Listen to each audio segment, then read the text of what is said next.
Iran যুদ্ধের ভবিষ্যৎ একদিকে যেমন অনিশ্চিত, তেমনি চলমান এ যুদ্ধের কারণে নানাভাবে ক্ষতির সম্মুখীন হচ্ছে গোটা বিশ্ব।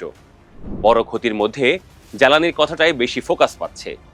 যুদ্ধের রেশ ধরে হরমুজ প্রণালী বন্ধ করে দিয়েছে ইরান, যে জলপথ দিয়ে বিশ্বের মোট জ্বালানি তেল ও তরল প্রাকৃতিক গ্যাসবাহী জাহাজের 1/5 চলাচল করে।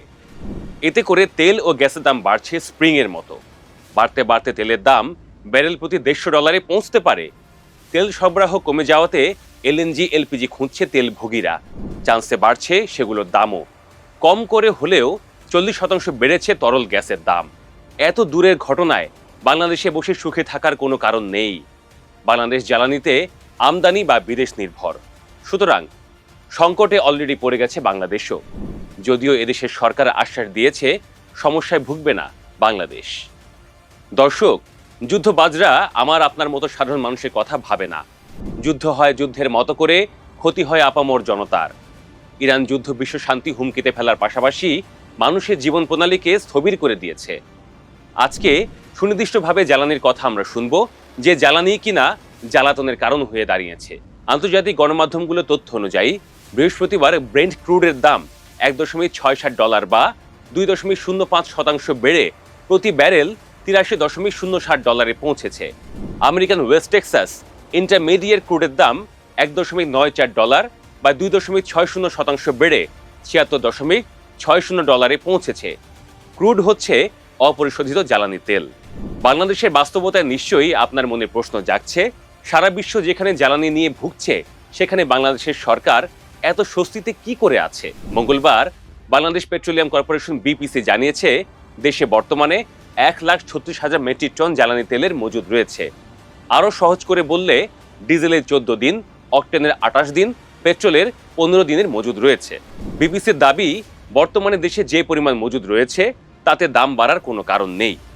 সংস্থাটি আরও জানায়, সাপ্লাই ঠিক রাখতে এরই মধ্যে 7টি জাহাজে এলসি সম্পন্ন করা হয়েছে। জ্বালানি উৎপাদন, মজুদ ও সরবরাহে যুক্ত প্রতিষ্ঠানগুলো জানিয়েছে, পেট্রোলিয়াম রপ্তানিকারক দেশগুলোর মধ্যে দ্বিতীয় বৃহত্তম উৎপাদক ইরাক সংরক্ষণ কেন্দ্র এবং রপ্তানির রুটে সীমাবদ্ধতার কারণে প্রতিদিন প্রায় 15 লাখ ব্যারেল তেল কম উৎপাদন করছে, যেখানে স্বাভাবিক সময়ে 30 লাখ ব্যারেল উৎপাদন করত। এছাড়া উপসাগরীয় অঞ্চলে বৃহত্তম এলএনজি উৎপাদক কাতারের স্বাভাবিক উৎপাদনে ফিরতে অন্তত 1 মাস সময় লাগতে পারে। জ্বালানি বাজার পর্যবেক্ষণকারী সংস্থাগুলো বলছে, ইরান এখনও বেশিরভাগ গুরুত্বপূর্ণ জ্বালানি অবকাঠামোগুলোতে হামলা করছে না।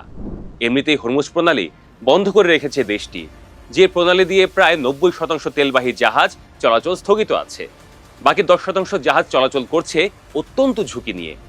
ধারণা করা হচ্ছে, উপসাগরে প্রায় 329টি তেলবাহী জাহাজ আটকে রয়েছে।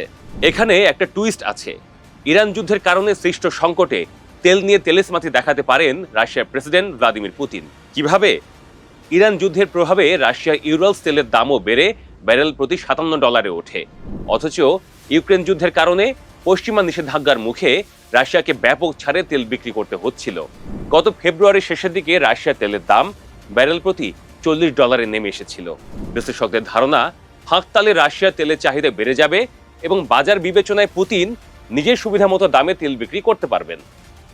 ইন্টারেস্টিং বিষয়, জ্বালানির সংকটে হুমকির মুখে স্বয়ং ট্রাম্পও। বিশ্লেষকদের মতে, গ্যাস রপ্তানিকারক দেশগুলো এখন রক্ষণশীল নীতি অনুসরণ করতে পারে, অর্থাৎ তারা আপাতত কাউকে গ্যাস নাও দিতে পারে। এতে যুক্তরাষ্ট্রের নিউ ইংল্যান্ড অঞ্চলের পরিস্থিতি খুবই খারাপ হবে, কেননা ওই অঞ্চলে প্রায় অর্ধেক বিদ্যুৎ উৎপাদিত হয় প্রাকৃতিক গ্যাস দিয়ে। এমনটা ঘটলে আসন্ন মধ্যবর্তী নির্বাচনে ট্রাম্পের গদি নড়বড়ে হতে পারে। অর্থাৎ সংক্ষিপ্ত আলাপে আমরা বুঝলাম, যুদ্ধ লাগলে যুদ্ধবাজরা ছাড়া বাকি সবারই সার্বিক ক্ষতি, আর চামে চিকনে ফায়দা নেয় কেউ কেউ। যদিও ট্রাম্প আশ্বাস দিয়েছেন, তিনি হরমুজ প্রণালী দিয়ে চলাচল করা জাহাজগুলোর নিরাপত্তা নিশ্চিত করবেন। ব্যাপারটা এত সহজ না।